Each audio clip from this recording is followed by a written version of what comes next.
তোমাকে বলছি, তোমার বিষয়ে যে যাই বলুক না কেন, যে যাই ভাবুক না কেন, দিন শেষে মানুষ তোমার অবস্থানকেই গুরুত্ব দেয়। আর যদি বিষয়টা এমনই হয়, তাহলে এত বেশি অন্যদেরকে গুরুত্ব দেওয়ার প্রয়োজন নেই। নিজের সৎ ইচ্ছা এবং স্বপ্ন পূরণের জন্য যা করা দরকার সেটা করো। সফলতা দিয়ে তাদের কথার জবাব দাও। দেখো, হতে পারে তোমার বয়সের থেকে তোমার জীবনের ঘটে যাওয়া ঘটনাগুলো অনেক বড়, কিন্তু বিশ্বাস করো, আজ তুমি যেটা শিখেছো তোমার জীবন থেকে, তোমার পরিস্থিতি থেকে, তোমার বর্তমান সময় থেকে, সেটা কখনোই তোমাকে শেখানো হবে না। সেটা কখনোই কাউকে শেখানো হয় না।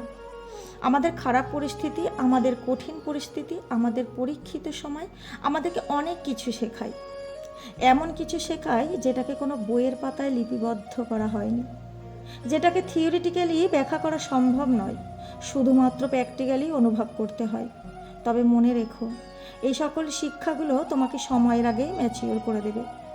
আমাদের খারাপ পরিস্থিতি, আমাদের কঠিন পরিস্থিতিগুলো আমাদেরকে সময়ের আগেই ম্যাচিওর করে দেয়, বয়সের আগেই ম্যাচিওর করে দেয়।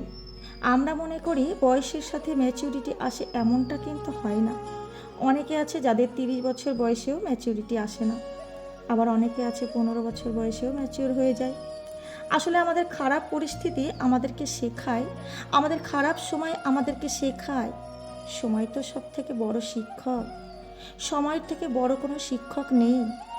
তোমার কাছে একটা ছোট্ট অনুরোধ করব, যদি তোমাকে কেউ আঘাত করে, তাহলে তাকে উল্টো আঘাত করতে যেও না।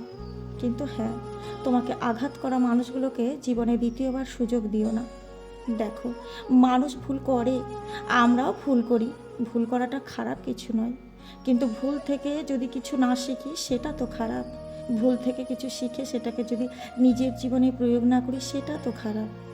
যদি কোনো মানুষকে বিশ্বাস করে ঠকে যাই এবং তারপরেও তাকে দ্বিতীয়বার বিশ্বাস করি, সেটা তুমি বিশ্বাস বলো, ভরসা বলো, আশা বলো, আস্থা বলো, নিজের থেকে বেশি কারোর উপরে রাখা উচিত নয়, নিজের থেকে বেশি কাউকে করা উচিত নয়। আমি তো বলবো সেই মানুষগুলো অপরাধী, যারা নিজের গুরুত্ব বোঝে না, যারা নিজের প্রয়োজনীয়তা অনুভব করে না, যারা নিজেরাই নিজেদের সম্মান করে না। হতে পারে তুমি দুশ্চিন্তায় আছো, হতে পারে তোমার মন ভালো নেই, হতে পারে তুমি মানসিকভাবে একটু দুর্বল, কিন্তু বিশ্বাস করো, এই দুশ্চিন্তাগুলো থাকবে না। এই দুশ্চিন্তাগুলো থাকবে না যদি তুমি তোমার জীবনের থেকে একটু কম প্রত্যাশা করো। একটা কথা মনে রেখো, জীবনকে আলো দিতে হলে জীবনে কখনোই পিছনে তাকানো যাবে না। নিজেকে এমনভাবে তৈরি করতে হবে যাতে কেউ যন্ত্রণা দিয়ে চলে গেলেও নিজেকে আবার গুছিয়ে নিতে পারো। সকলকে নিজের পরিস্থিতি বোঝাতে যেও না, সকলকে নিজের প্রয়োজনীয়তা অনুভব করাতে যেও না, সকলের সাথে তর্ক করে নিজের এনার্জি নষ্ট করো না। তুমি হয়তো বা শুনেছ যে তর্ক করে জয়ী হওয়ার চেয়ে চুপ থেকে হেরে যাওয়াটাই অনেক ভালো, কারণ বুদ্ধিমানেরা কখনো পরাজয়ের ভয় করে না, বরং উপভোগ করে। উপভোগ করে মূর্খদের উল্লাস দেখে। দেখো, ভুল মানুষই করে, ভুল করাটা কোনো অপরাধ নয়, কিন্তু ভুল করেছে জেনেও এটা নিজেকে না শোধরানোটা অপরাধ। তোমার কাছে অনুরোধ করব, নিজের ভুলগুলো থেকে শেখো এবং সেগুলোকে শুধরে নাও। নিজের মন খারাপের কারণগুলো অন্যকে ব্যাখ্যা করার পরিবর্তে নিজেই নিজেকে ভালো রাখার চেষ্টা চালাও। সব সময় নিজের মুখে হাসি বজায় রাখার চেষ্টা করো, কারণ তোমার শত্রুদের কষ্ট দেওয়ার জন্য তোমার মুখের হাসিটাই যথেষ্ট।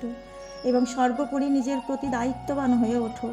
পরিস্থিতি থেকে, জীবন থেকে, সময় থেকে তো অনেক কিছুই শিখেছো, এবার তো একটু ম্যাচিউরিটি দেখাও। এবার তো একটু ম্যাচিউরিটি দেখানোর প্রয়োজন, এবার তো একটু নিজের প্রতি দায়িত্ববান হওয়াটা প্রয়োজন, এবার তো নিজেই নিজের দায়িত্ব নেওয়াটা প্রয়োজন।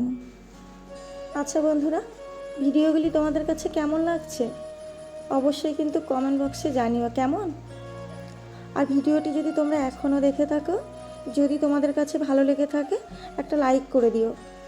আর এই মোটিভেশনাল ভিডিওর সাথে সাথে যে আমি রান্নার ভিডিওগুলো তোমাদের সাথে শেয়ার করছি, কেমন লাগছে সেটাও কিন্তু জানাতে ভুলো না। আর ভিডিওটিতে যদি তোমাদের খুব ভালো লেগে থাকে, তাহলে তোমাদের বন্ধুবান্ধবের কাছে ভিডিওগুলি শেয়ার করে দিও আর চ্যানেলটিকে সাবস্ক্রাইব করে নিও। চলো বন্ধুরা, ভালো থেকো তোমরা সব।